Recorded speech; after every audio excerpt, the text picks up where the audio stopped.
Okay, I'm going to share my screen.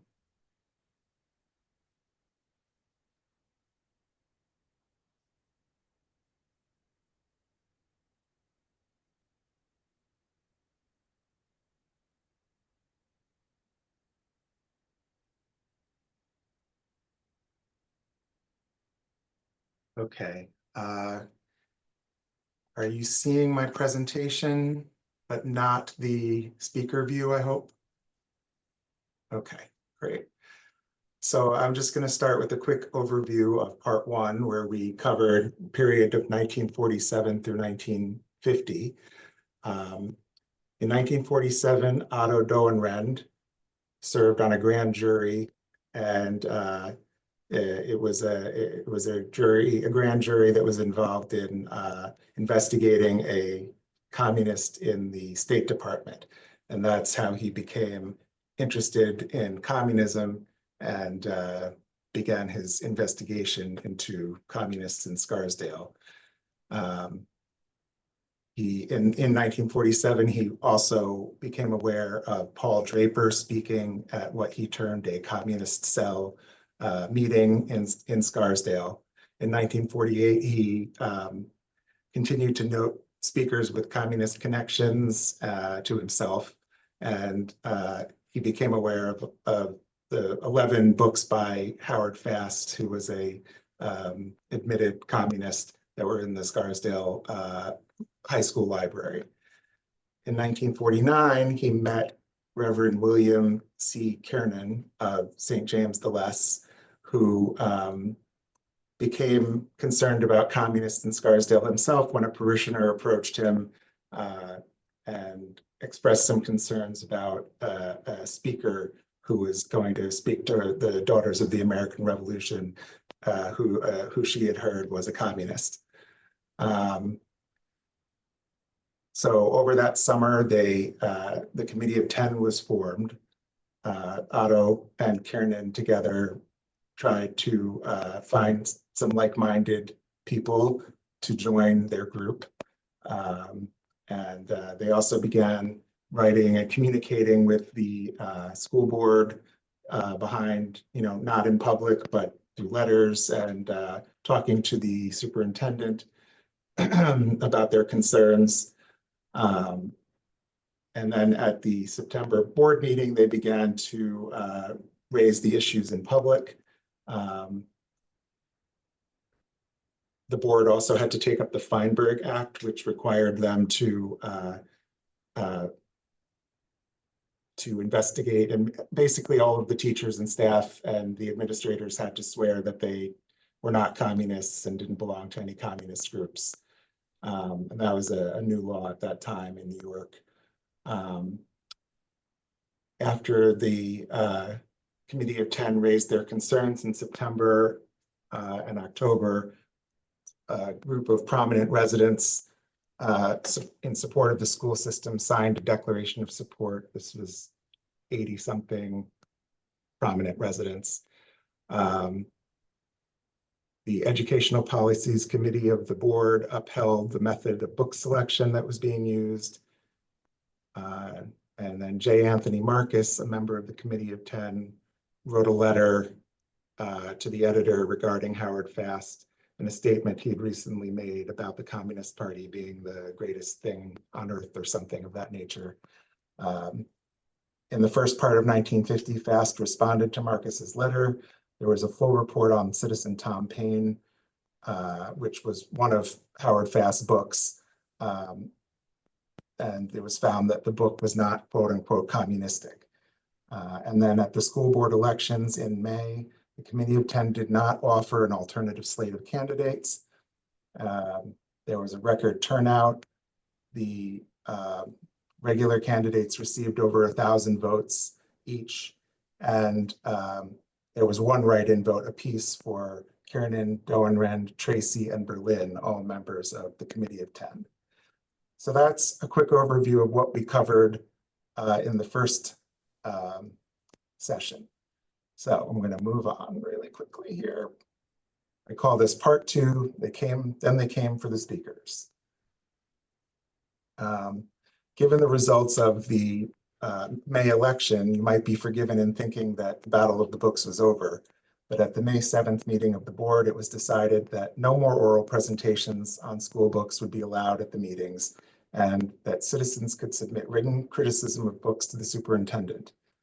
The Committee of 10 was prepared, pivoting to criticism of speakers who had been brought into Scarsdale to address local groups like the PTAs, or who had taught professional development classes for Scarsdale teachers.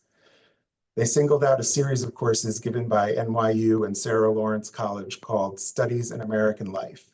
The courses consisted of lectures given by people outstanding in the field, followed by seminars in the evening. Some of these courses were held at the Scarsdale High School and were attended by local area teachers, including some Scarsdale teachers. The Committee of 10 was particularly concerned about Sarah Lawrence Professor Bert J. Lowenberg, director of the series. When Doenrend rose with the intention of outing Mr. Lowenberg's supposed connections to communism, he was not allowed to continue. The board declared that it merely granted the use of the building and that it was outside of the scope of the board's responsibilities to vet all instructors who may give courses that Scarsdale teachers may take. Mrs. Doenrend took offense to her husband not being allowed to speak, saying, "He has been beating his brains out on this subject all winter and should be heard gladly by the board. I'm so disgusted with the attitude of the board and the staff that my children will not be attending the Scarsdale High School." Her statement was followed by loud applause by many in the room. The meeting then became somewhat of a madhouse, with people calling out "dictatorship" and Mr. Newland, the chairman of the board, refusing to recognize any other speaker on the subject. He then declared the meeting adjourned. As he walked out of the room in one direction, the Reverend William C. Kernan walked out in the other, exclaiming, "This is democracy, ladies and gentlemen. This is democracy."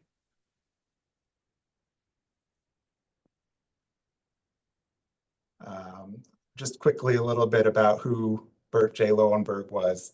He was a professor at Sarah Lawrence College, a member of the history faculty from 1942 to 71. He wrote books on religion in public schools, as well as Charles Darwin and the theory of evolution and natural selection.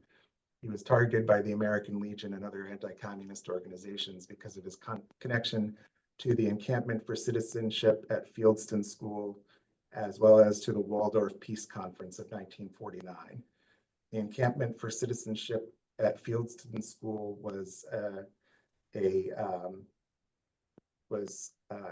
created by the New York Society for Ethical Culture, so it's connected to the Ethical Culture Society. Eleanor Roosevelt was an early supporter of the program.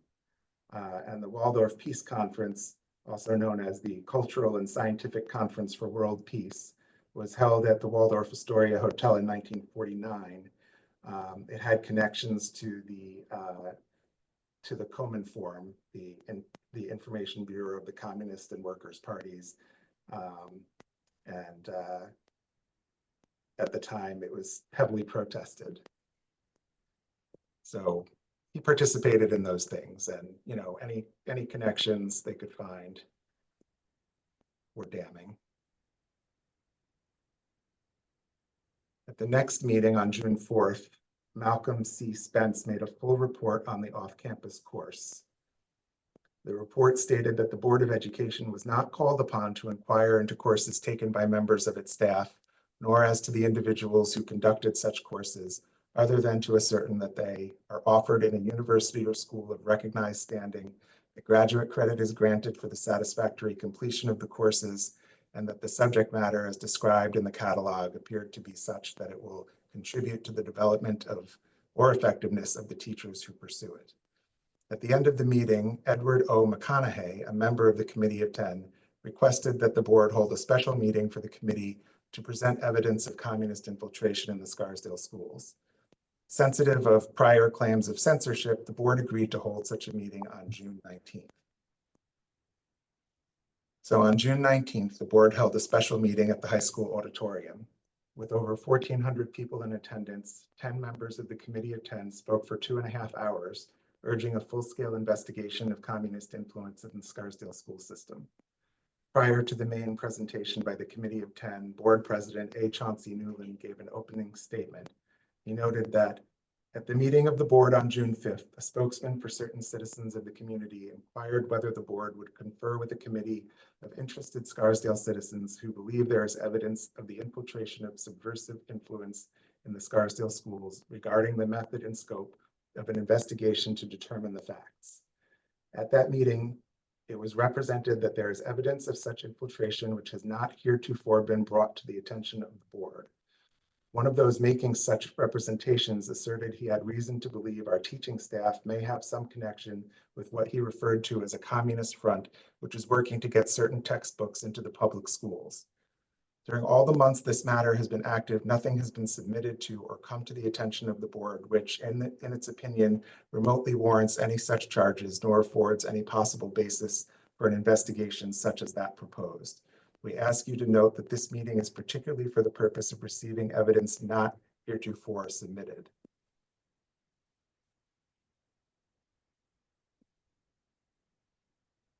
Here's a picture of the crowd at the June 19th meeting.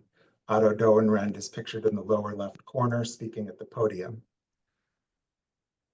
The speakers for the Committee of 10 were Edward O. McConaughey, Mr. and Mrs. Robert J. Fitzpatrick, F. Lawrence Chandler, Andrew P. McLaughlin, I. Herbert Schomburg, Reverend William C. Kernan, Edward Wetzel, Otto H. Doenrend, and Dr. August W. Brewstat. McConaughey began by outlining the plan for the upcoming speakers who would, quote, describe the pattern of communist influence wherever it has been found to exist in the American school system, as given in published reports of official investigating bodies, and then would show by quotations from school material that the same pattern exists in Scarsdale. The communist technique for infiltrating the schools was described by Mrs. Fitzpatrick. Mr. Fitzpatrick then addressed a textbook called World History, used in grade 10. He quoted excerpts describing as a stupendous achievement, the transformation of the Russian peasants into a serious, highly trained industrial worker. Mr. Chandler then quoted the textbook Story of America, reading excerpts which he said gave an antagonistic and one-sided viewpoint of American business, finance, and free enterprise. These passages pictured the average American as being at the mercy of big corporations and public utilities, which charged whatever the prices they pleased and threw men out of jobs at will. Mr. McLaughlin read excerpts from the textbook Our World Today, which he argued showed that the book repeatedly glorified Russia and the communist system, citing all of its alleged achievements, but carefully omitting anything that might be critical. I. Herbert Schomburg reviewed another textbook called American Democracy Today and Tomorrow. He argued that while the communist line was extremely subtle, the book had been roundly condemned by the educational reviewer and thrown out of the public school system of the state of Oregon. Mr. Kernan called attention to the 11 books in the high school library by Howard Fast and read excerpts from Fast's book Chaim Solomon, Son of Liberty. According to Kernan, the excerpts showed that the book repeatedly pictured businessmen of the American Revolution as devoid of patriotism and only interested in making money. Quote, all of that is designed to make young Americans believe that the real enemies of America are businessmen. Kiernan also quoted parallel passages from the Daily Worker and from the Fast books, pointing out that the communist line was the same in each. Quote, this material, according to authorities, constitutes communist infiltration. If the teachers are contradicting this evidence, the only way to find out is a full-dress, thoroughgoing investigation. Let's see, I'm going to skip a little. Mr. Doenrend discussed communist influence in the selection of lecturers and other speakers before the PTA groups and in courses for Scarsdale teachers. He referred to the report of the House Committee on Un-American Activities condemning the scientific and cultural conferences for world peace at the Waldorf Astoria, which we talked about briefly. And then he cited a number of individuals listed as sponsors or speakers for that event who had either spoken in Scarsdale or conducted courses here. Just going to skip a little bit here. Dr. Brewstat quoted, oh, okay, wait, I want to talk about Boudin's a little.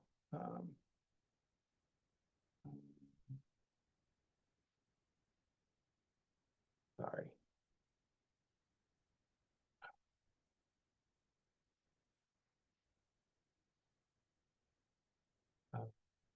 He then cited a number of individuals listed as sponsors or speakers. All of them, he said, had been listed as affiliated with numerous communist fronts. Among the individuals mentioned were James Lowenberg of Sarah Lawrence College, Shirley Graham, who wrote a book on Paul Robeson called Paul Robeson, Citizen of the World, which was on the recommended reading list for 8th grade.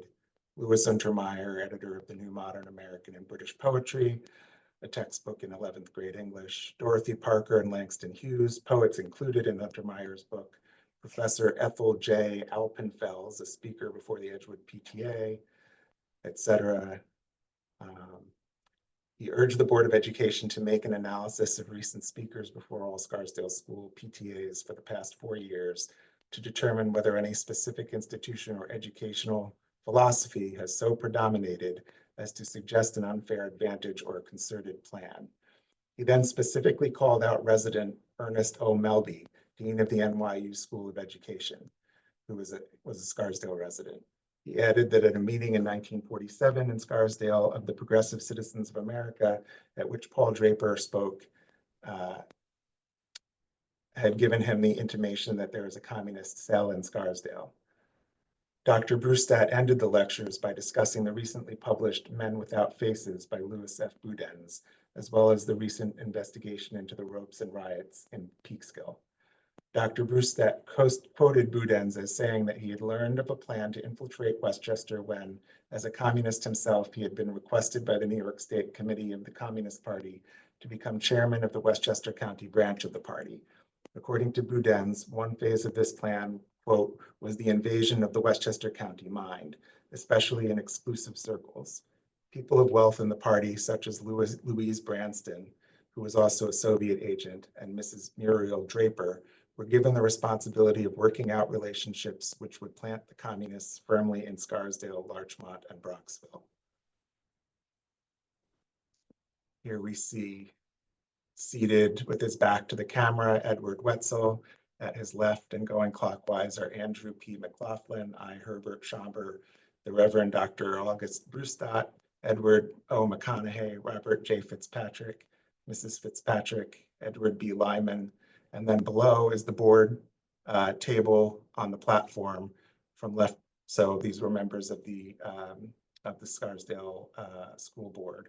Superintendent Archibald B. Shaw, Mrs. Mortimer Rothschild, Mrs. Frederick W. Brown, G. Stanley McAllister, President A. Chauncey Newland, Malcolm C. Spence, and George H. Rutherford.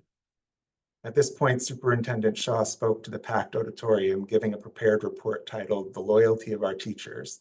He argued that we have competent teachers, loyal teachers, decent, wholesome teachers. In their hands, our children, our American way, both are safe. I wanted to cover this meeting fairly extensively because it was such a big deal. You can imagine the auditorium being packed. And this was the opportunity for the Committee of 10 to really give their arguments to a much larger group of Scarsdale residents. Louis F. Boudens, who I just mentioned, was an important figure in this in this whole issue. When in 1950 he published his book Men Without Faces. He was a former Communist Party member who testified in his book and before Congress that there was a specific plan to infiltrate the minds of Westchester's elite. Doenrand and Kiernan felt validated by the testimony of Boudens, who wrote that, quote, "The versatility of the communists is indicated in no better way than by their invasion of the conservative precincts of Westchester County, New York. I am not referring to the open invasion by thousands of Reds from New York City with their security guards, which took place at the time of the Paul Robeson affair near Peekskill. What I have in mind is the quiet infiltration of Westchester County circles and communities, worked out carefully and well-financed, that has been going on for a number of years. Another phase of this elaborate plan was the invasion of the Westchester County mind, especially in exclusive circles." And then I read this part of the quote already about Louise Branston and Miss Muriel Draper. I'm not going to go into all of this detail about his history, but he was a Communist Party member and he was arrested. He was a labor organizer. He was arrested at least 20 times by 1940 because of his role as a labor organizer. But he left the party in 1945 and became an outspoken anti-communist.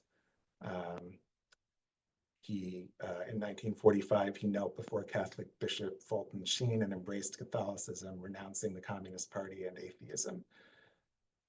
He became a paid FBI informant, testifying as an expert witness at trials of communists. By his own estimate, he spent over 3,000 hours explaining the inner workings of the Communist Party to the FBI and testified on 33 different occasions. By 1957, he estimated that he'd earned $70,000 for his expert testimony.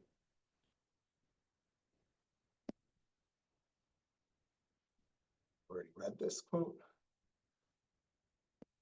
On July 5th, at the next board meeting, the board declined to order a full-scale investigation of communism in the Scarsdale schools.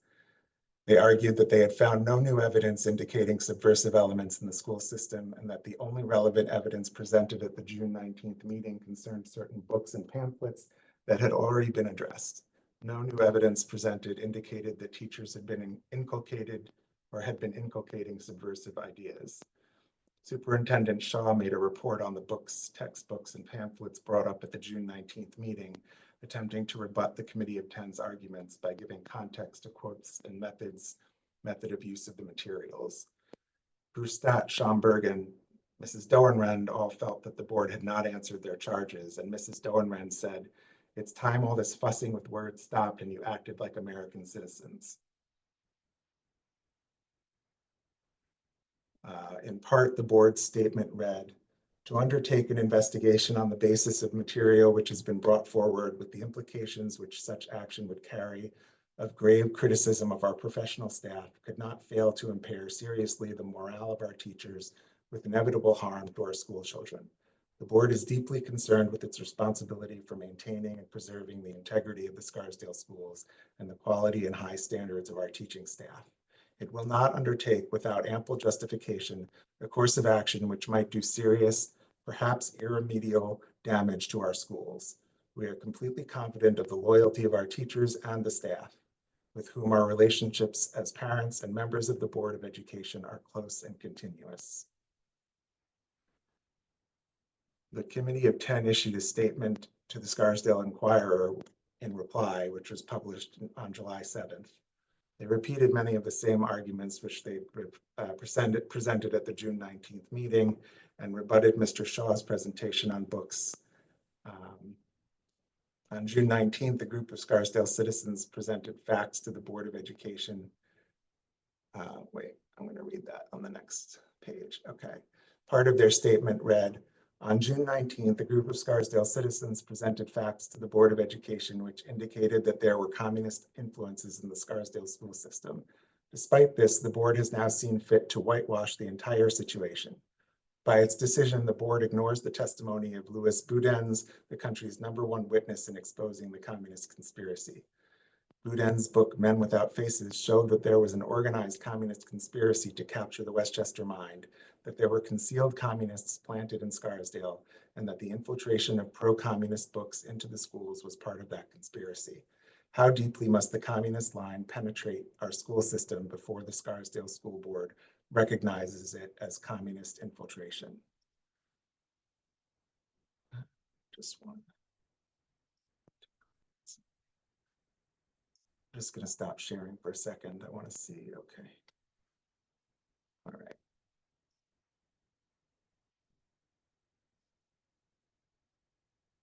Are there any questions or comments at this time? Oops.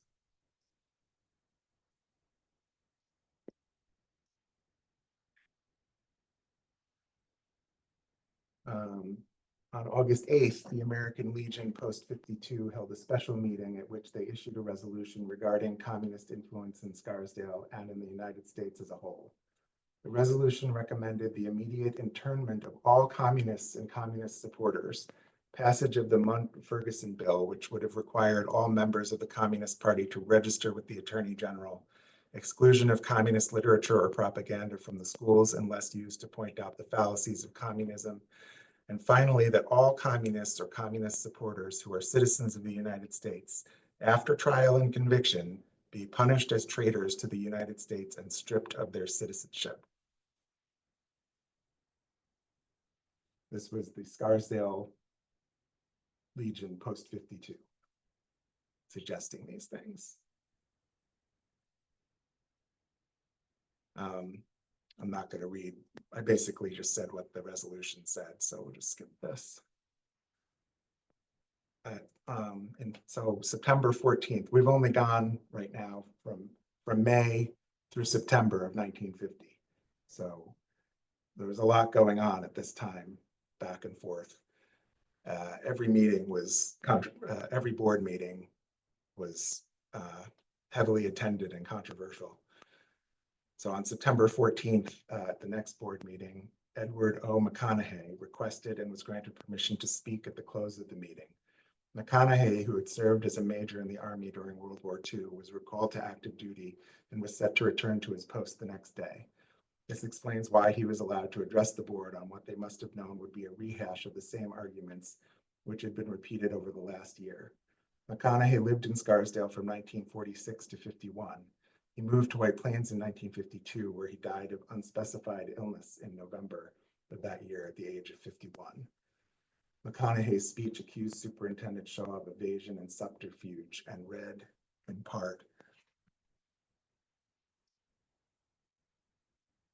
"I feel conscience bound to express my deep concern over Superintendent Shaw's performance at the July 5th meeting, at which he attempted to answer the evidence of communist infiltration in the Scarsdale school system. I know I am speaking for a large and growing number of residents when I submit that Mr. Shaw's evasions and subterfuges were a disservice to the community. Every Scarsdale taxpayer has a moral and legal right to demand to know on whose requisition his money has been spent. On June 19th, we criticized a book on an English department 8th grade recommended reading list entitled Paul Robeson, Citizen of the World, written by the pro-communist Shirley Graham. This book glamorizes Robeson and contains illustrations from the Daily Worker. When Mr. Shaw recommends this book to young minds of 13 and 14, is he not violating the New York state law, which directs him to, quote, promote a spirit of patriotic and civic service and obligation, and to foster in the children of the state moral and intellectual qualities, which are essential to preparing to meet the obligations of citizenship in peace or in war? How can the use of this book be justified in view of Robeson's announced refusal to fight for the United States in case of war with Russia?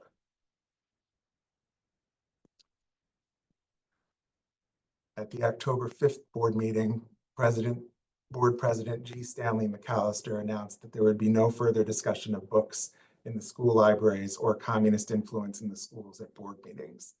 All additional comments must be made in writing, as had been repeatedly requested. Cyril Tracy threatened that, quote, if there is any new information, it will go to the FBI and not to the board. Though Tracy meant this as a threat, it would later become a repeated argument made by the board and its supporters that if there was any real evidence of communist infiltration in Scarsdale, it should be brought to the proper authorities, which it never was. At the November 6th meeting of the Board of Education, the board appointed a committee to study citizenship education at the high school. The appointed chairman was Dr. Warren Weaver of Bright Avenue.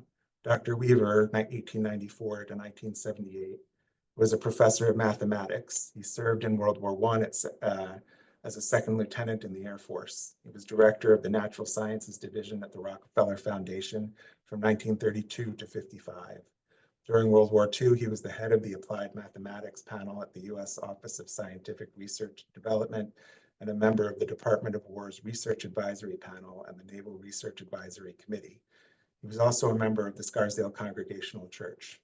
The board hoped to head off further accusations by taking a proactive approach. By studying citizenship education, the board could demonstrate that they were paying attention to the need to combat communism and at the same time show that the Scarsdale schools were already doing a good job raising proper Americans.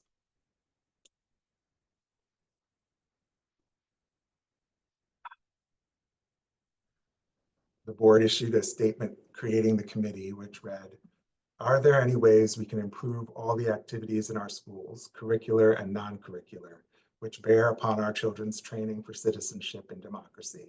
With respect to broad questions as this, the Board of Education wishes to utilize as generally as possible the abilities and interests which exist in the community as a whole.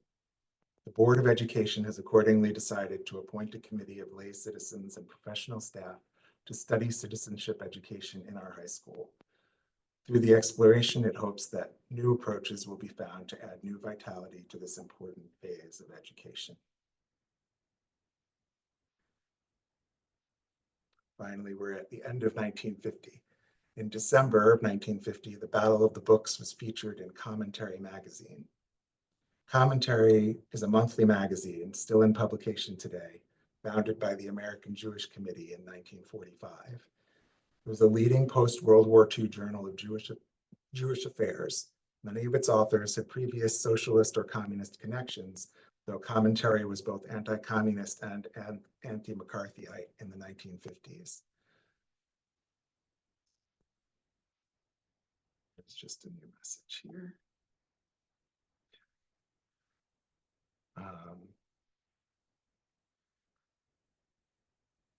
The original intent of the publication was to show that Jewish intellectuals had turned away from past political radicalism to embrace mainstream US culture and values. The article was written by Robert Chaplin. Chaplin had been a World War II correspondent going ashore with Marines in the Philippines under fire. He also flew over Nagasaki hours after the atomic bomb was dropped. He was later a longtime New Yorker staff writer covering Asia. In addition to summarizing the controversy as it had played out over the last 2 years, the article worried about how such affairs might continue to play out in Scarsdale and across the country. Quote, given the present dynamics of communist expansionism with its attendant tactics of disruption everywhere, it will inevitably become harder to distinguish between healthy exposure of false and subtle propaganda on the one hand and blind fear of anything less than 100% Americanism on the other. Still, the article made it clear that it saw Scarsdale's battle as a victory for common sense and free speech, calling out a, quote, nationally spreading hysteria of anti-communism. So this is just a few quotes from the article. If one were to nominate the American community least likely to succumb to communism, Westchester County's Scarsdale, affluent, Republican, sedate, would be a strong candidate.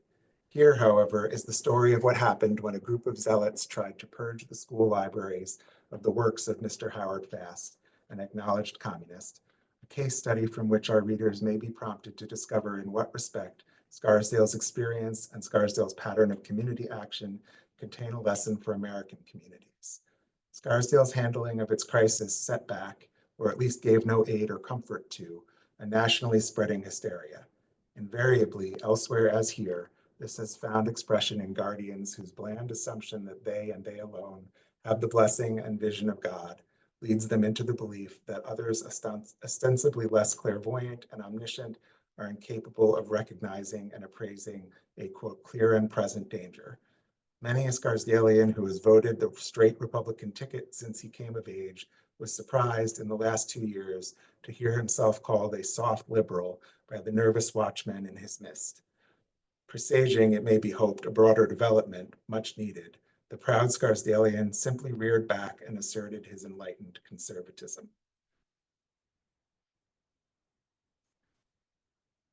And then meanwhile, the Feinberg Law came up again, and the board was required to take certain actions every year. Shaw reported that oaths of allegiance had been administered to all new school employees in accordance with the Feinberg Law, which was recently upheld by the Court of Appeals. Provisions of the law in regard to inquiries as to the loyalty of staff members were also carried out. Shaw reported that he expected a list of organizations designated as subversive to be produced at the December 14th meeting of the Board of Regents. Membership in such organizations may be grounds for dismissal under the Feinberg Law. Perhaps because of the national exposure given by the commentary article, the Christian Science Monitor published an article on the Battle of the Books on December 21st, 1950, written by Mary Hornaday. The Monitor was founded in 1908 by Mary Baker Eddy, founder of the Church of Christ Scientist. Despite its name and origin, the paper is not primarily focused on religious issues. Eddy founded the paper in part to combat sensationalist yellow journalism of the time. The term McCarthyism was actually coined by the Monitor, which was one of the earliest critics of Senator McCarthy. The article presented views from both sides of the issue, including quotes from Doenrand as well as Shaw and others. The political cartoon, The Guiding Hand by Roy Braxton Justice, accompanied the article, which you can see here, shows communism and censorship hand in hand. In January of 1951, the Committee of 10, now calling itself the Citizens Committee, took out a paid advertisement in the Scarsdale Inquirer regarding another PTA guest speaker. This time, the speaker in question was Louis Dolivet, who spoke to the Green Acres PTA on March 13, 1950 on, quote, the nation and the world community. This is the top part of the advertisement, which was a full-page advertisement. Here's the middle section. The advertisement quotes congressional testimony regarding Dolivet and criticizes the school board for sanctioning his appearance. At the end of the ad, the Citizens Committee asks, who is responsible? After failing to move the board through more subtle arguments, the Citizens Committee, becoming frustrated, also became more convinced that there was a communist cell operating in Scarsdale, just under their noses. Soon, they wouldn't hesitate to name local residents. For now, they continued to focus on outside speakers.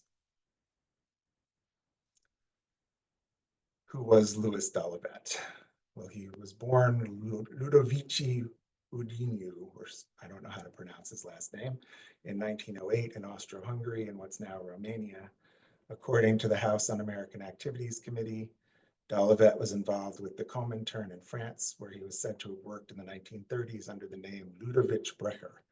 From 1941 to 46, he was editor of Free World, a monthly magazine of the Free World Association. Free World was anti-fascist, articulating the perspective of left liberal Popular Front intellectuals. Free World supported the Allies in World War II and championed the creation of the United Nations. He arrived in New York in 1939 and changed his name to Louis Dolivet. He was introduced to the actress Beatrice Whitney Straight, and they married in 1942. The Dolivets were connected to Orson Welles, and he is said to have groomed Welles for a political career, recruiting him to write for Free World. Dolivet returned to France in 1949 after divorcing Straight. He was subsequently banned from returning to the US as a result of the HUAC hearings. He also lost his position as editor of the United Nations World, the successor to Free World, and he never returned to the US, dying in London in 1989.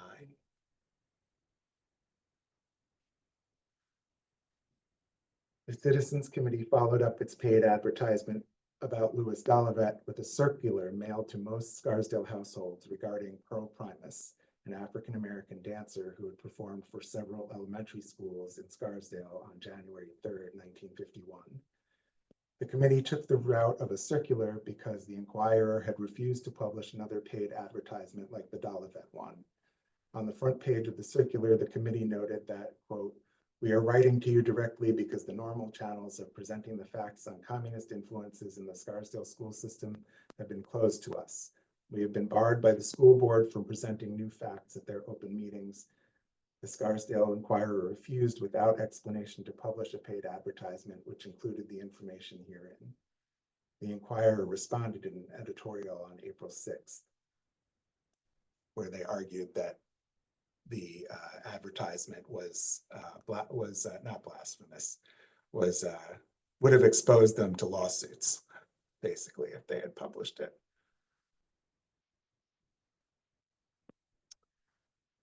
Pearl Primus is an interesting person. She was born in Trinidad in 1919, but moved to New York City with her parents in 1921. She pursued a career in biology, but she was unable to, she encountered racism and she was unable to fund herself through medical school, so she picked up odd jobs. She eventually sought help from the National Youth Administration, and they gave her a job working backstage for a group called America Dances. Once a spot became available for a dancer, Primus was hired as an understudy, thus beginning her first theatrical experience. She discovered her innate gift for movement, and she was quickly recognized for her abilities. Within a year, she auditioned and won a scholarship for the New Dance Group, a left-wing school and performance company located on the Lower East Side. Primus began her formal study of dance with the New Dance Group in 1941. She was the group's first Black student. She trained under the group's founders, Jane Dudley, Sophie Maslow, and William Bates. Through this organization, she not only gained a foundation for her contemporary technique, but she learned about artistic activism. The New Dance Group's motto was, "Dance is a weapon of the class struggle." Primus explored African culture and dance by consulting family, books, articles, pictures, and museums. She played an important role in the presentation of African dance to American audiences. It was an effort to guide the Western world to view African dance as an important and dignified statement about another way of life. Her connections to leftist groups such as the New Dance Group left her open to attack, though, and her passport was temporarily revoked in 1952.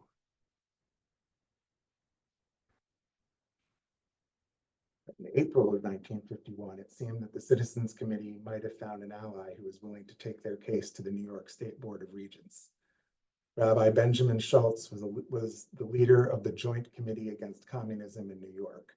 Other members included Reverend William C. Kiernan and Mrs. Robert J. Fitzpatrick. Schultz had spent 12 years at Temple Emmanuel in Yonkers, which, yes, I believe is the same temple that joined Scarsdale Synagogue in 2008. He was condemned by a 1947 resolution by the New York Board of Rabbis for 3 articles he'd written for the New York World Telegram on alleged communist infiltration into religious groups. He called on the National Conference of Christians and Jews to investigate supporters of communism in churches and to, quote, root the communists and fellow travelers out of government, education, churches, and synagogues. He also called for an examination of the textbook industry. In 1949, he told the HUAC, the House Un-American Activities Committee, that there was a communist conspiracy to inflame religious and racial minorities against the US. No investigation of Scarsdale was ever ordered by the state. It seems that Schultz and his group never submitted anything to the Board of Regents. And finally, we come to 1951 school board elections. So it's now been 1 year since we started the lecture. feels like maybe it's been a year, but it's been a year that we've covered so far. So at the 1951 elections in May, presented another opportunity for both sides to demonstrate their levels of community support. A telephone campaign to get out the vote had been organized by Courtney C. Brown in April, involving members of the Town Club, Women's Club, High School, Edgewood and Green Acres PTAs, and the League of Women Voters. The Citizens Committee again declined to submit any of their own candidates. Joseph V. Klein of Mamaroneck Road offered Otto E. Doenrand and William C. Kiernan as further nominations from the floor. His intent was to force the Citizens Committee to commit to representing their views in a public vote. Doenrand, who was present, withdrew his name, but Kiernan, who was not in attendance, remained on the ballot.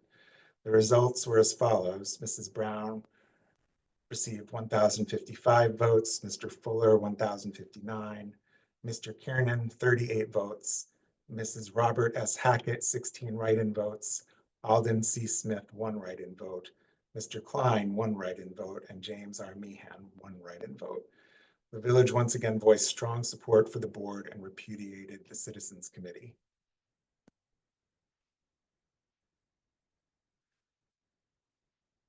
Does anyone have any questions or anything, or want to point anything out before I continue? It Yeah. It would be nice if you were able to develop a bibliography that we might look up some of these books. During the time that you were talking, I was able to put a hold on Men Without Faces.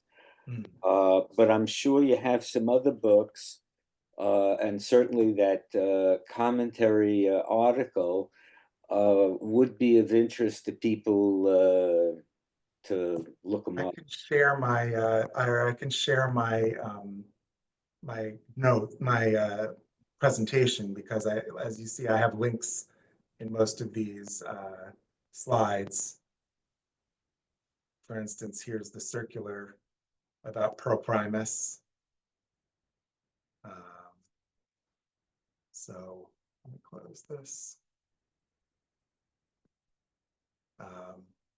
So I do have a lot of these, oops, sorry.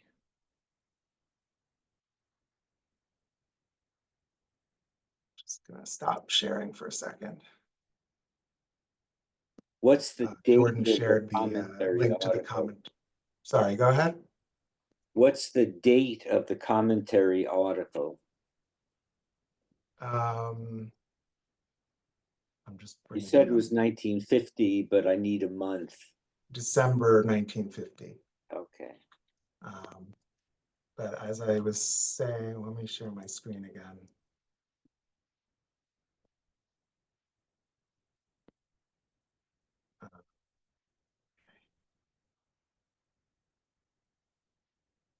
So at the end of the, at the end of I will share my presentation with everyone at the end, especially because I don't know if I'll get through all of it. But as I said, I do have links to pretty much everything I mentioned. If I had access to it, there are links in the presentation. Okay, so are you all seeing Then They Came for Us? Yes. Thank you. So in December of 1951, the Citizens Committee released another circular. This time they attacked a speaker who was also a Scarsdale resident. Oh wait, did I miss this? I missed it. Oh yeah, I already talked about, okay. Oh, this is right. This time they attacked a speaker who was also a Scarsdale resident, Dr. Otto Kleinberg, who was a renowned psychologist who was well respected in the community. He'd been a guest lecturer at the Scarsdale Adult School earlier in the fall. The Citizens Committee claimed that Kleinberg had been associated with various communist fronts and causes, including the School for Democracy, the American Committee for Democracy and Intellectual Freedom, American Committee for Protection of Foreign-Born, Coordinating Committee to Lift the Spanish Embargo, Council for Pan-American Democracy, and the National Emergency Conference for Democratic Rights. They pointed out that he'd also signed a statement in defense of the Communist Party published in the Daily Worker, March 5th, 1941.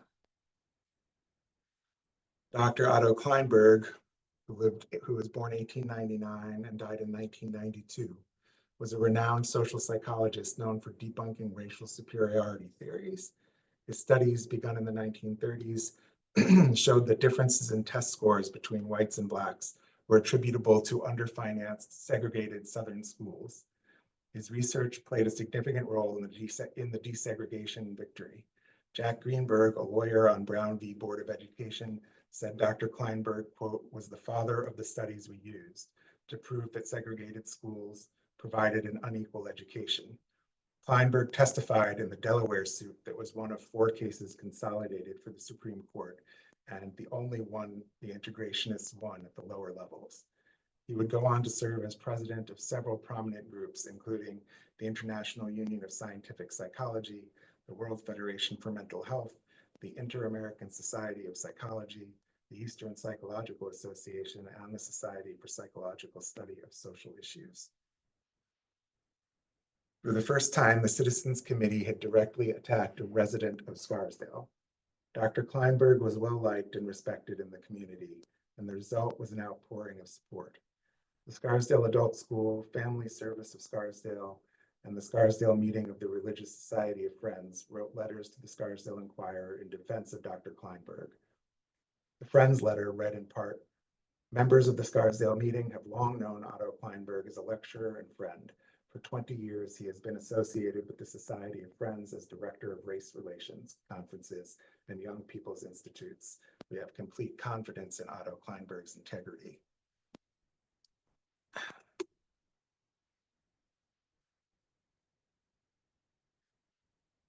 Dr. Kleinberg was reluctant to respond to the charges against him, but he authorized the release of a letter in the Scarsdale Inquirer of January 11th after the issue refused to go away on its own.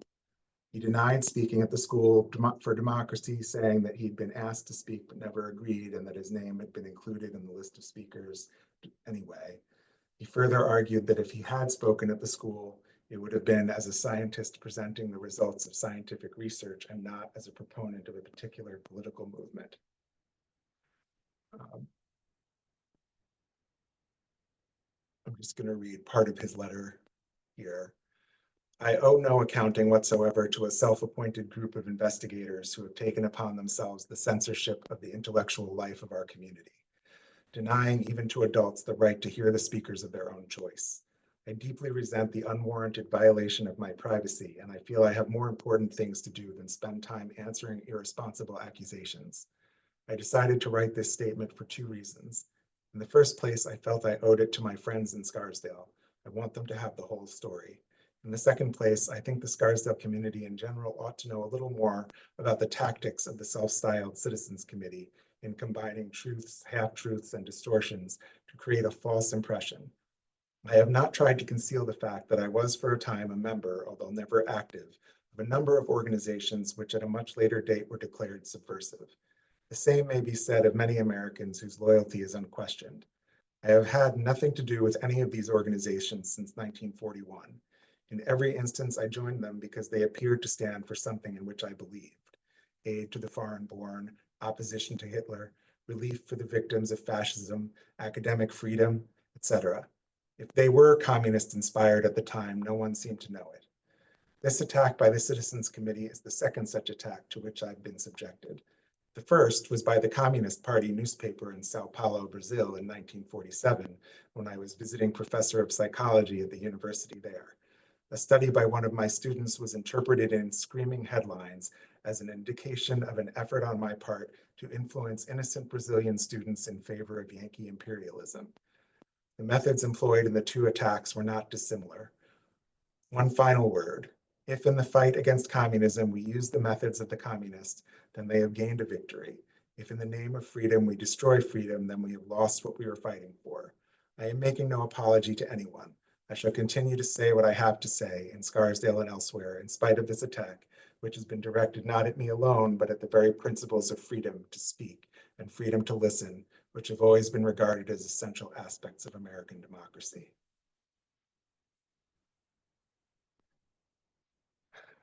Brief detour about the Feinberg Law. It was upheld by the Supreme Court in a 6-3 decision in March of 1952. The majority argued that the state had a constitutional right to protect the immature minds of children in its public schools from subversive propaganda. The dissent argued that the law was an invasion of the civil rights of citizens that denies them freedom of thought and expression. The law would later be overturned by the court in 1967. The Citizens Committee, not having learned its lesson from the Kleinberg affair, went after another Scarsdale resident in Bernard F. Reese of 135 Cushman Road. In this case, Reese had spoken at a career conference at the high school on psychology as a career on January 29, 1952. The Citizens Committee noted Reese's connections to the Jefferson School of Social Science, which was listed as a subversive organization by the HUAC in 1951, along with other associations. In this case, Reese was indeed a member of the Communist Party. However, his talk on psychology as a career had nothing to do with politics. A student who was present at the career conference, Dick Wasserstrom, wrote to the Inquirer that, quote, because I believe it is implied that Dr. Reese, as a result of his past affiliations, said some things to which the student body should not have been exposed, I should like to say, speaking only as a student who was present at the lecture, that assuming without conceding all the statements made in the circular are true and that all past affiliations mentioned are accurate, nonetheless, Dr. Reese delivered his very interesting talk on one subject and only one subject, psychology as a career. As one who listened attentively, I can honestly state that I heard nothing that could possibly be construed as conforming with any communistic doctrine, principle, or position, or as being slanted in that direction. Professor Bernard F. Reese, 1907 to 1995, was a prominent psychologist at Hunter College. He was also a Communist Party member from the 1930s to the late 1940s. In the 1940s, he had been president of the New York College Teachers Union, which was expelled from the CIO amidst claims of communist domination. He was dismissed from Hunter College in 1952 after refusing to answer Senate questions. In 1982, he received restitution payments from New York City for his dismissal from Hunter. This is the New York Times obituary for Mr. Reese. Despite being fired from Hunter College, Reese managed a long and successful career afterwards. After 24 years at Hunter, he worked as a clinical psychologist in New York, White Plains, and later in Connecticut. He later became director of the Housatonic Mental Health Center, co-founder of the Litchfield Guidance Center, and editor of the Journal of the Postgraduate Center for Mental Health. He taught at the New School for Social Research from 1976 to 1984. Dr. Reese's son, John, recalled that his father had joined the Communist Party in the 1930s, but had withdrawn in the late 1940s. Quote, "He felt he had a right to his belief in Marxism," he said. He also didn't want to be in a position of having to incriminate others.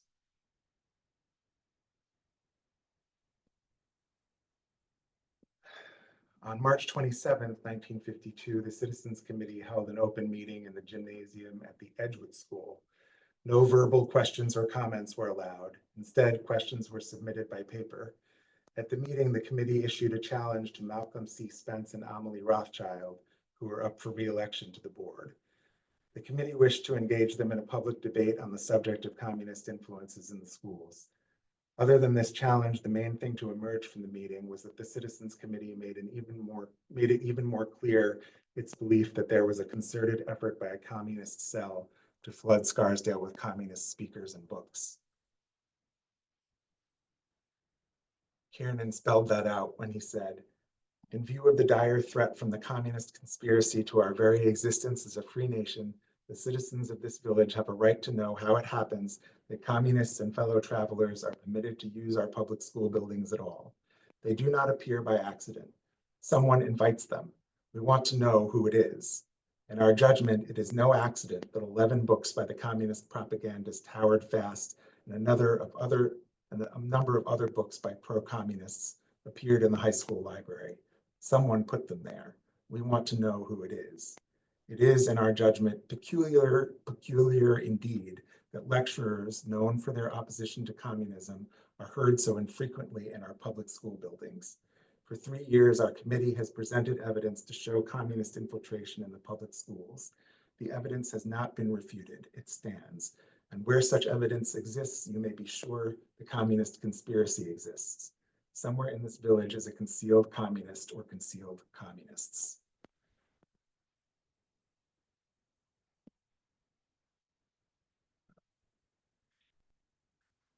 On March 31st, in response to the Citizens Committee meeting on March 27th, the school principals issued a joint statement refuting the claims of the committee. Quote, "We believe the time has come to express ourselves directly on the subject of what is happening in our community and the effects of these happenings upon our schools. We share with other citizens of Scarsdale their loathing for communism and all its works. Not once have we derided those who charge that communist influences are infiltrating our schools. Rather, we have redoubled our diligence to see that it could not be so. Not once have we raised the cry of academic freedom against those who criticize us. Rather, have we sought to exemplify our belief in free expression of ideas by others as well as ourselves. We see our course of action being challenged and the discharge of our responsibility made increasingly difficult. We see suspicion, fear, and distrust spreading among our neighbors and friends. We see our teachers being affected by the feeling that their loyalty and patriotism are being impugned. We believe the time has come when the community of Scarsdale must decide just what kind of schools and what kind of education it wishes for its children. Unless the forces that are establishing fear, raising doubts, and undermining confidence can be met and resolved, there can be no future for the good name of our schools." In February, Scarsdale resident Kenneth M. Gould organized a small nucleus group with the purpose of supporting the school district against the Committee of 10 attacks. In March, the group voted to enlarge itself by the addition of prominent citizens and community leaders. And by April, the group began planning for the upcoming school board elections. They made action recommendations to local civic organizations. In particular, they proposed an open letter in support of the school district and circulated it for signature throughout the village. The group also organized a telephone campaign to get out the vote for the May elections. They devised a resolution to be passed at the May meeting to incorporate the nucleus group as an official organization appointed by the school district. Here's a picture of Mr. Gould, 1896 to 1969. He was an editor of Scholastic magazine from 1926 to 1960 and editor-in-chief from 1940 to 1960. He was instrumental in organizing resistance to the Citizens Committee in 1952 and 53. In 1953, the Citizens Committee discovered that Gould had at one time been an advisory editor of Champion of Youth, an official organ of the Young Communist League. Gould responded by arguing that while he was an advisory editor from 1936 to 38, he didn't know of its connection to the Young Communist League. In April 1952, a month before the school board elections, and encouraged by Gould's group, many local organizations released statements in support of the Board of Education, including the Edgewood, Green Acres High School, and Fox Meadow PTAs, the Scarsdale Women's Club, the League of Women Voters. An open letter was circulated for signature by Gould's group, which would be published in the Scarsdale Enquirer of May 2nd. In addition, Scarsdale was featured on a radio program on WMCA in the third episode of a series called The Battle for the Schools, narrated and produced by Dorothy Dunbar Bromley. Finally, the board issued a statement of its principles on April 25th. In it, they called the Citizens Committee's bluff, arguing that the committee could submit its evidence to organizations that exist for such purposes. They wrote, "For more than 2 years, Scarsdale has been disturbed by charges of communist infiltration of the community, and especially of our school system. This criticism has been directed at the board, but the nature of the charges and the material presented to support them have been such that the charges, in fact, constitute criticism of the administration of the schools by the professional staff. We can only speculate as to why this group has limited itself to criticism of the board. It may be noted, however, that in this way, it is easier to keep the argument theoretical and emotional. Should the discussion, for instance, go into terms of Principal Nelson permitting communist infiltration in the high school, we think most people would find it difficult to believe there is cause for apprehension. The recent allegations are a repetition of those made and considered repeatedly at meeting after meeting of the Board of Education during the years 1949 to 50. We have carefully considered the many presentations made, particularly at the special meeting in June 1950. We found in the material presented nothing which, in our opinion, would lead any reasonable person to the conclusion that subversive influences are or were operating in our schools. This is our considered opinion, and it is our belief that the great majority of the citizens of Scarsdale are of the same opinion.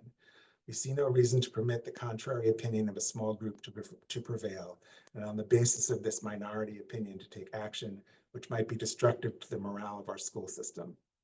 Responsible authoritative organizations exist for the purpose of considering and acting on evidence indicating subversive activity. The FBI asks any citizen who has reason to suspect such activities to bring them to its attention. We invite those who have been making these charges to submit their evidence to the FBI. The Board of Regents of the State of New York has set up a commission to determine whether there is subversive material in the textbooks used in the schools of the state. To the best of our knowledge, no complaints have been received by this commission since its establishment in 1951. Here is the 2-page advertisement in the Scarsdale Enquirer of May 2nd, 1952, containing the statement signed by hundreds of Scarsdale residents and encouraging attendance at the annual meeting of the district on May 6th. And the statement that's here in this box reads, oops, sorry. We, the undersigned citizens of Scarsdale, wish to declare ourselves. We have confidence in the Board of Education, and we are grateful for their devoted service and for their personal sacrifices.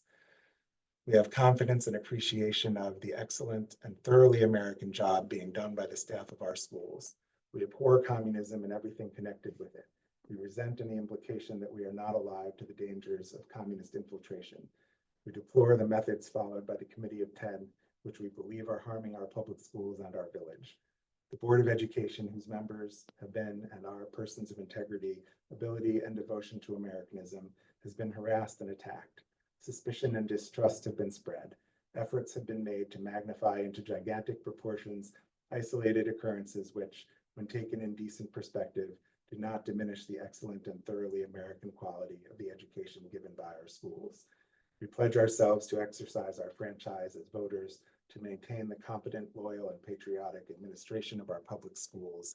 This is our recorded vote of confidence.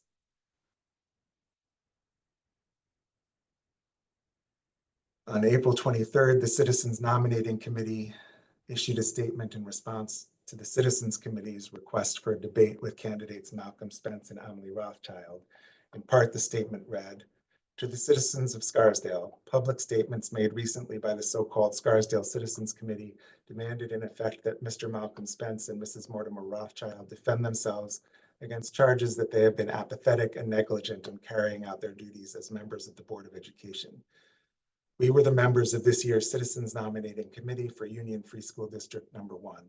The committee consisted of 12 voting and 10 non-voting members thoroughly familiar with our schools, their administrative and teaching staffs, the record of operations.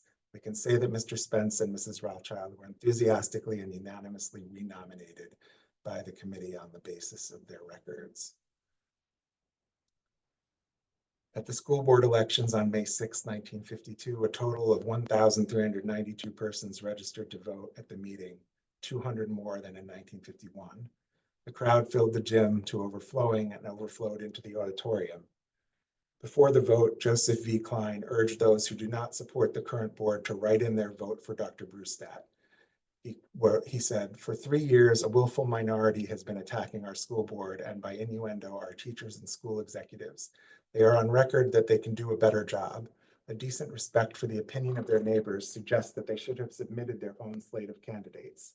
Last year, however, they chose not to run, but to follow the old maxim that he who fights and runs away may live to fight another day, but he who is in battle slain will never live to fight again."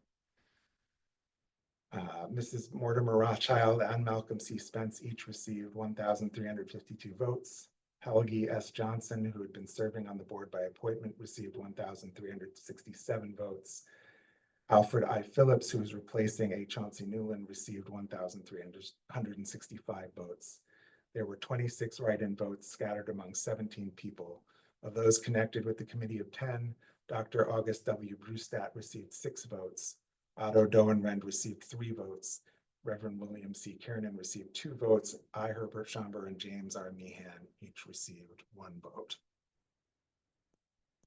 So again, they were repudiated. This is just something about the nucleus group that Gould formed, but I'm just going to skip it. In May of 1952, after the school board elections, Reverend Kiernan of St. James the Less resigned and converted to Catholicism. About his conversion, he said, "Authority means law which is enforceable. There is an absolute lack of authority in the Episcopal Church, at least so far as the priesthood is concerned. The laity may do almost anything they want. The rector of an Episcopal Church has to do what the people want him to do. I sought Christ's truth, which cannot change or mean something different to every man. The search had gone on for a long time. I'm glad it's over. The trouble with the Episcopal Church is the same as the trouble with the Baptists, only it took me 35 years to find that out. I could kick myself." And this was actually covered in Time magazine, May 26, 1952. There's also a blog by Thomas Quirk called The Secret History of Scarsdale, which you can, I have a link here to it, but you can Google it.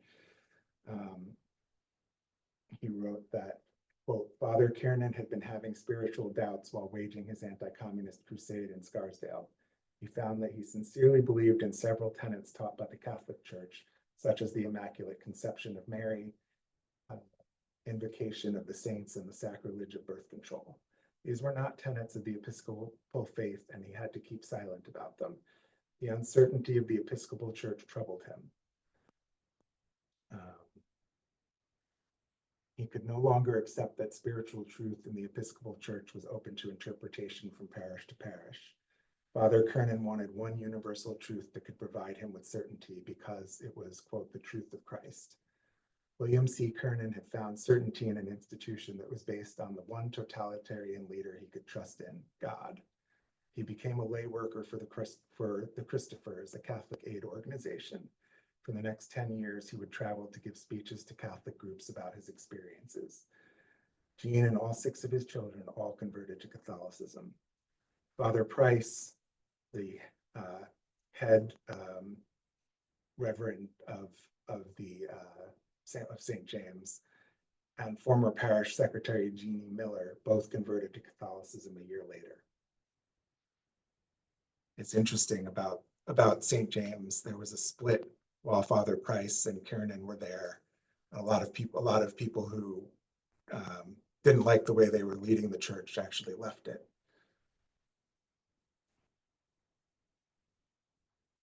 Finally, in May 1952, the Scarsdale Inquirer decided that they were no longer going to publish letters to the editor, which continued to come in at an overwhelming rate, despite the 3rd overwhelming victory in a row of the nonpartisan slate at the school elections. It determined to severely limit the publication of letters or statements on the Scarsdale school system. Not going to read the quote, but basically they were like, we're done. We're done taking up 2 pages or 3 pages at a time, each issue, letters back and forth on this. Over the summer of 1952, Kenneth Gould, who we talked about earlier, published an article in The Humanist of August on the Scarsdale story.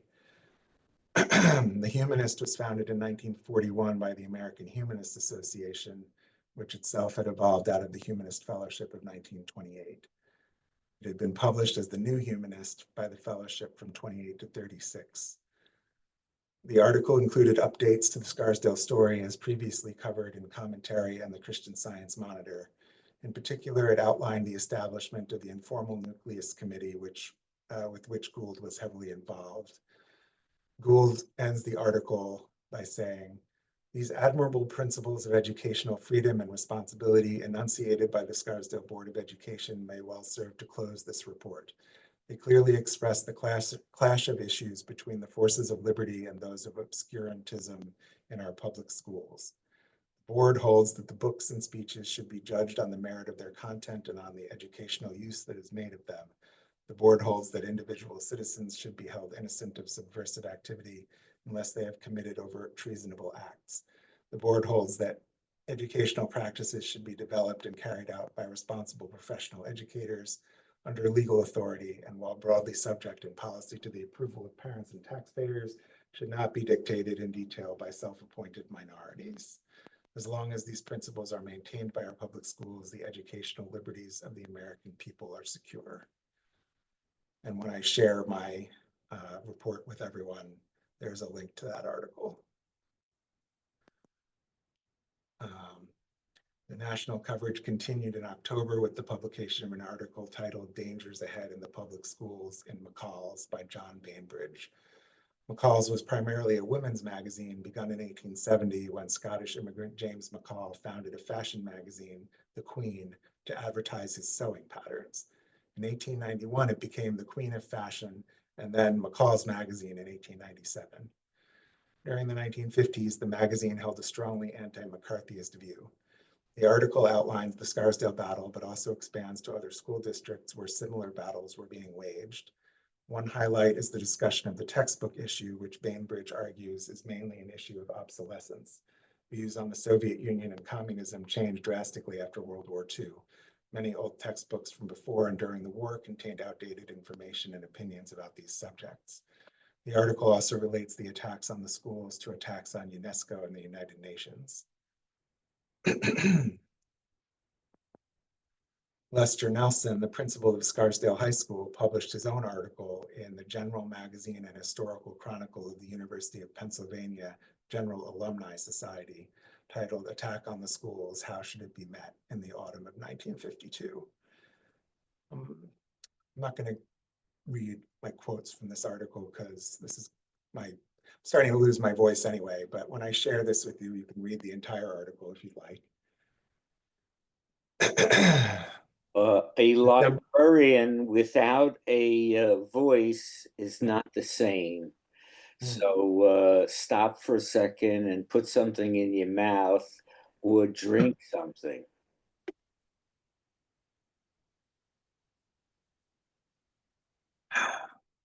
And I know about librarians and their mouths. Okay. I was married to a librarian, in case anyone is wondering what he means. On December 4th, 1952, the Citizens Committee held its final public meeting conducted in the high school auditorium. Attendees were met at the door by representatives of the Englewood Anti-Communist League who were handing out pamphlets. The group was connected to Alan Zoll, who founded American Patriots, Inc., a group listed as fascist by the government during World War II. The Anti-Defamation League called Zoll a notorious anti-Semite. Zoll claimed that the United Nations was a device to permit the colored races to rule the white races, and that UNESCO is an alien conspiracy to teach sex delinquency to American schoolchildren. It's unknown whether the Citizens Committee knew of the group's intention to hand out pamphlets at the meeting, but they were told to leave and dispersed. Another notable thing to emerge from this meeting was Doan-Ren's proposal to pack the board, so to speak, by enlarging it from 7 to 9 members. He said, "What is needed are school board members with the knowledge, the virtue, and the zeal to keep communist influences out of our schools." The guest speaker for the meeting was Bella Dodd, a former communist member turned critic of the movement. Interestingly, Mrs. Rothschild and Dr. Dodd knew each other from when they had both attended Hunter College. In her book, It Didn't Just Happen, Mrs. Rothschild recalls confronting Mrs. Dodd on stage after the meeting had wrapped up. We have that book in the library, by the way, if anyone is interested in it.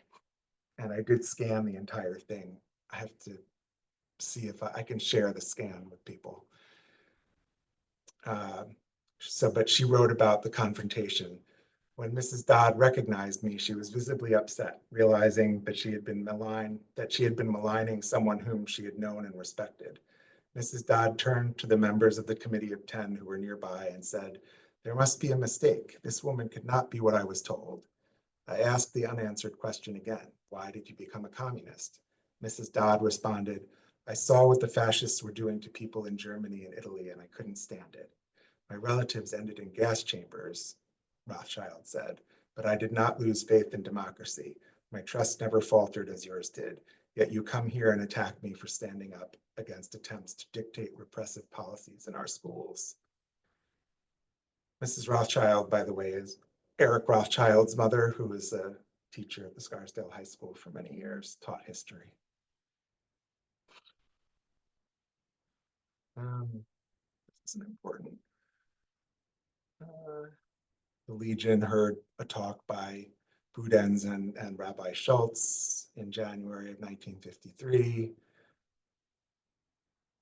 In April of 1953, the town club approved its educational report. It's a report by the Education and School Budget Committee, which had on the whole issue of communism in the Scarsdale schools. The Board of Governors a year prior had given the Education Committee a mandate to prepare a factual report on the history of the controversy, its effect on the school system, and its effect on the community. The report determined that there was no organized communist infiltration of the Scarsdale schools. Quote, "There can be no ironclad assurances that a communist author or fellow traveler will never appear on school bookshelves or in a school building without the creation of a system of censorship or investigation wholly repugnant to most Americans." And again, the town club report and the rebuttals by members of the Committee of 10 who are also members of the town club are available in this link here, which I'll share. But as I said, Doan-Ren, Brustat, and O'Donnell had prepared responses to the town club report, which they gave at the same town club meeting. Brustat said that, quote, "Perhaps the best proof of communist infiltration in Scarsdale is this report. Shocking misrepresentations, the glaring omissions, and the unbelievable deceptions of this report indicate that either some concealed subversives have been at work, or it indicates a conspiratorial illiteracy which proclaims in clarion tones the incompetence of the committee to render a report. Doan, Rend, and O'Donnell both pointed out that the members of the committee that had prepared the report had already been engaged actively in the controversy, but only on one side of it, and that they couldn't possibly have prepared an impartial report. At the school board elections on May 5th, 1953, evidence that the controversy was dying down presented itself. The number of voters decreased significantly compared to the previous year, with the candidates receiving about 450 votes each. Doan, Rend, Brewstat, and Kiernan each received one write-in vote. Other concerns, such as the cost of the new Heathcote school, began to take precedence. One incident that came up at the meeting was that Kleinberg and Rees, who had both signed the open letter of May 2nd, 1952, had been purposefully omitted from the final list of signers that appeared in the Scarsdale Inquirer. Gregory M. Dexter introduced a resolution deploring the omission of their names, which was passed. Following up on the previous emphasis on citizenship education in the Scarsdale schools, the high school PTA announced a program of 3 meetings on the formula for democracy in education in October 1953. The 3 meetings were held on the 19th, February 8th, and May 10th of 1954.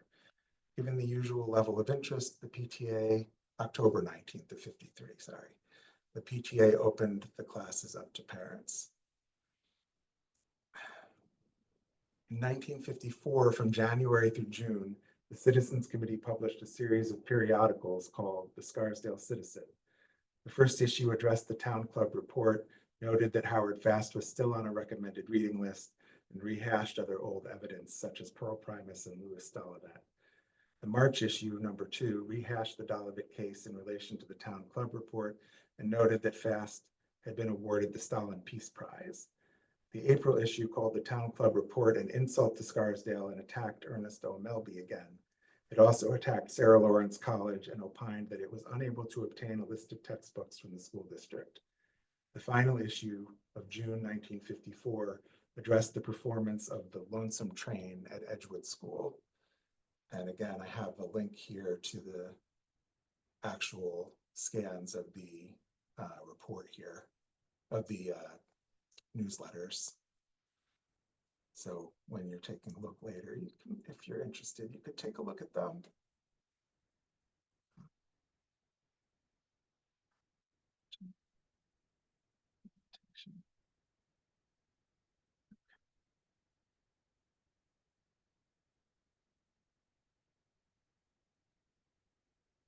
The National Republic, Dr. Brewstat, who, by the way, was the reverend of the church on Crane Road, the Baptist church there, starting in 1950.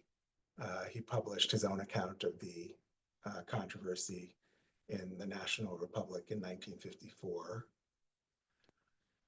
Also in 1954, the American Legion Post 52 asked the school board to adopt a non-denominational prayer recommended by the New York State Board of Regents. The prayer read, "Almighty God, we acknowledge our dependence upon thee, and we beg thy blessing upon us, our parents, and our country." The board had studied the Regent's prayer proposal in 1952, but no action was taken. The Legion Post also donated a copy of The Techniques of Communism by Louis Boudin's to the high school library and suggested a citizenship award for 9th grade boys and girls.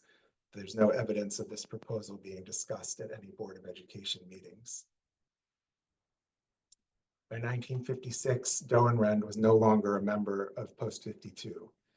Instead, he had moved to the Westchester American Legion and was involved in the establishment of the Westchester Spotlight, the counter-subversive publication of the American Legion Westchester County Committee on Un-American Activities.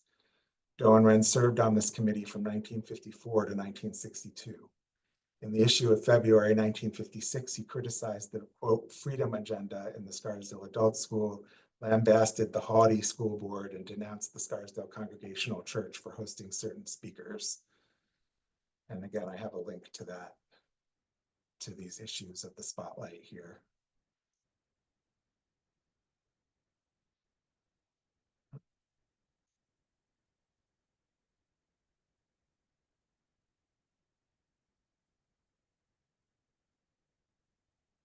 By 1956, Legion Post 52, now free of Otto Dohnrenn's influence, disavowed the attacks on Scarsdale that had been made in the Westchester Spotlight.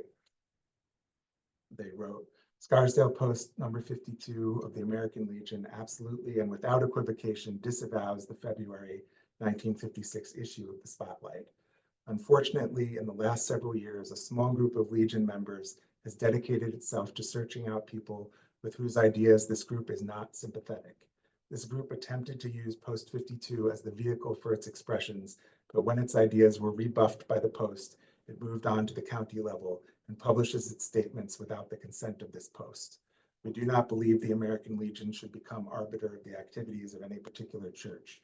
We do not believe the American Legion should attempt to usurp the functions of an elected school board.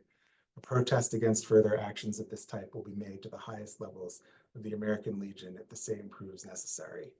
So here we can see the influence that Otto Dohnrenn and his small group, who were also members of Post 52, had on the Post, and how he was basically kicked out in 1954 and moved on to the Westchester level.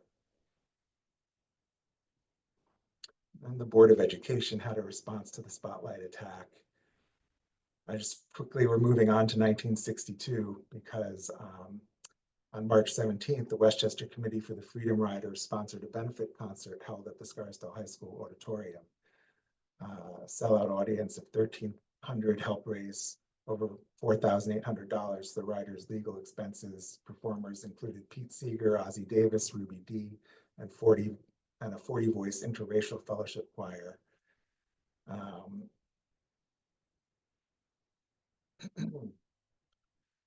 Dr. Brewstat and Otto Dohnrenn and his wife opposed the concert, and they picketed outside. You can see a picture of that here. Here's Dr. Brewstat standing up at a meeting of the Scarsdale School Board in 1962, opposing the use of the school.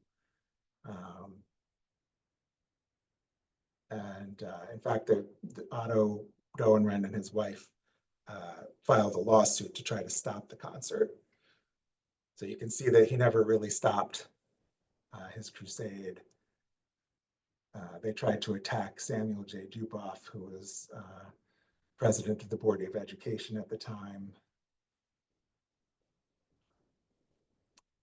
And Dohnrenn continued his activities basically until he passed away in 1989. He was 90 years old, and he missed the fall of the Soviet Union by only a few years.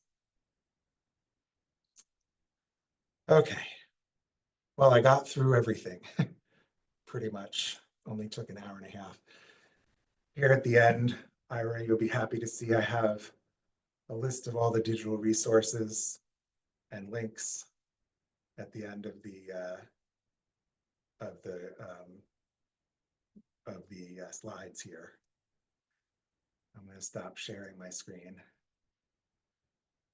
If you leave it there for a second, I'm going to make a screen copy of it. All right, I will share the whole thing with you, but there's 2 pages of it here. So can we see what your questions were? I know you probably want to wrap up, but I mean, yeah, I'll go back to them in okay, thanks. a second. Ira, can I go on to the next page? Okay. More digital resources. There you go. We got one. You won't be able to link to them, but it'll be better if you just use the slides here, because you can just click on them and see them. Okay. You can go to the discussion questions. Okay. So these are just to kind of prompt some thoughts. I don't know if anyone has anything that they want to raise now, but what role did the debate over religion in public life, and especially in public education, play in the battle of the books? Do you think there are any teachers or administrators who are either current members of the Communist Party or who were fellow travelers? And if so, what do you think were their ultimate motivations and goals? Do you see any themes that are still relevant today? Are there aspects of the conflict with which we are still arguing about as a society? And what motivated the community and the school board to oppose the efforts of the Committee of 10? Have any thoughts about those questions or anything else? Well, I mentioned it before your last session. Seems to me religion had a lot to do with it. I'll just point out two things. One is that the current administration seems to be currying favor with Christian nationalists, and they do not like certain people. They basically oppose people who they don't believe there's such a thing as transgender, I believe, or any other thing other than man and a woman, and that's common common thing, excuse me, common debate item. The other thing is, I will tell you that I happened to be in Albany a couple of weeks ago, and our Assemblywoman Amy Paulin was debating her bill, which was subsequently passed after the debate. I think that her title is Compassion in Dying, but it basically is a bill that permits one who was a very serious illness under certain circumstances, to take drugs that would end one's life.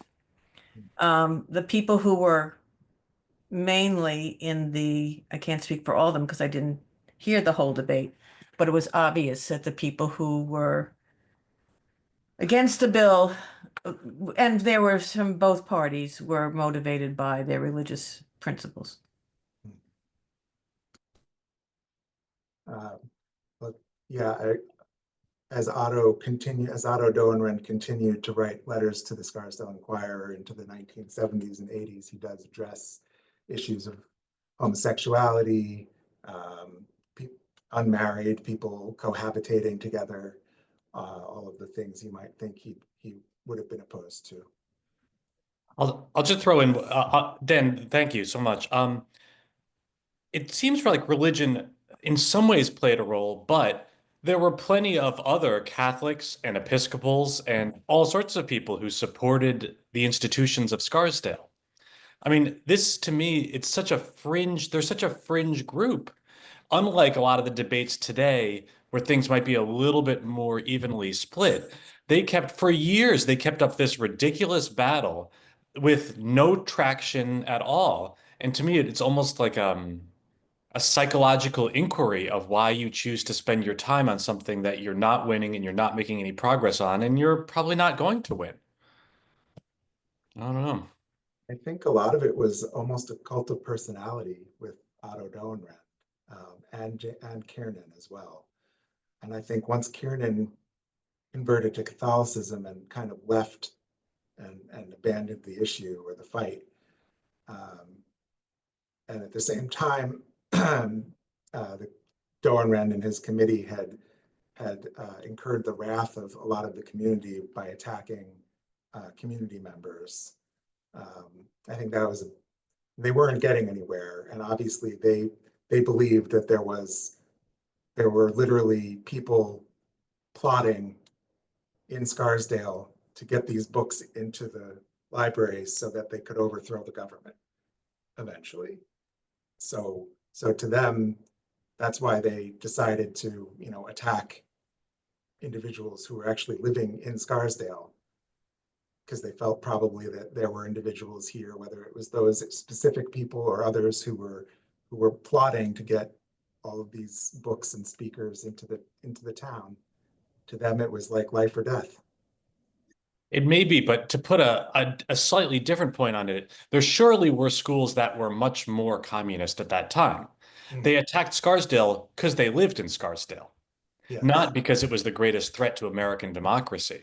So it's almost like to me, it's like a battle of convenience rather than an actual perceiving the actual threat. I mean, again, to go back to that commentary article, you've got a town of Republicans. Yeah. The idea that they are fomenting some sort of communist revolution is kind of laughable.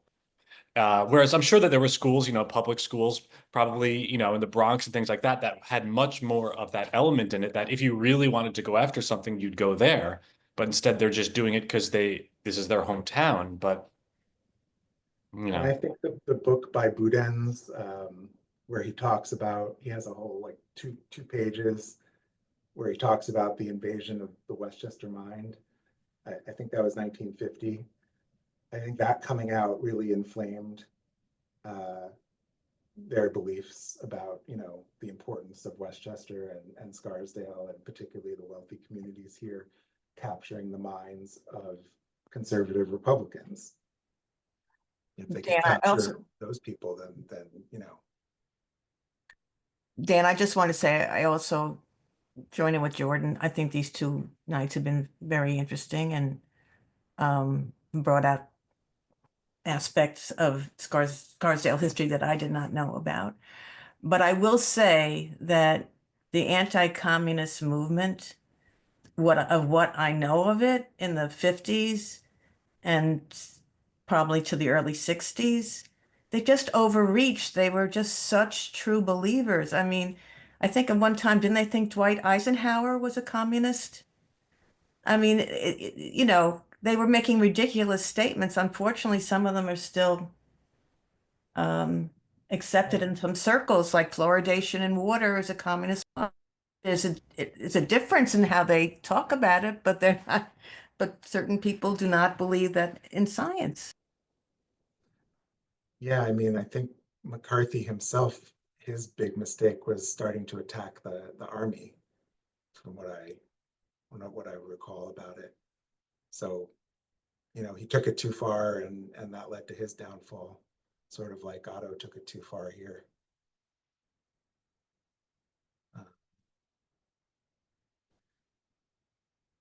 All right. Well, we've been over an hour and almost an hour and 40 minutes. And I've got to go check on the forum meeting downstairs, make sure they're getting ready to be out by 9 o'clock. So thank you all for sticking with me, those of you who stuck with the whole thing. I was, when I was researching this, I apparently did way too much research and had way too much information for, I should have done a series of classes, apparently. Maybe I could have done something at the adult school. But I appreciate it again, and I'll send you all a copy of the slides so that you can have access to any of the documents that I mentioned that are available digitally, or that if not, you can at least have a reference to them and look them up. Right. Well, Thanks, again.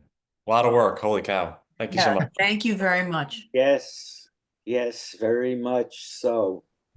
Good night. Good night to all.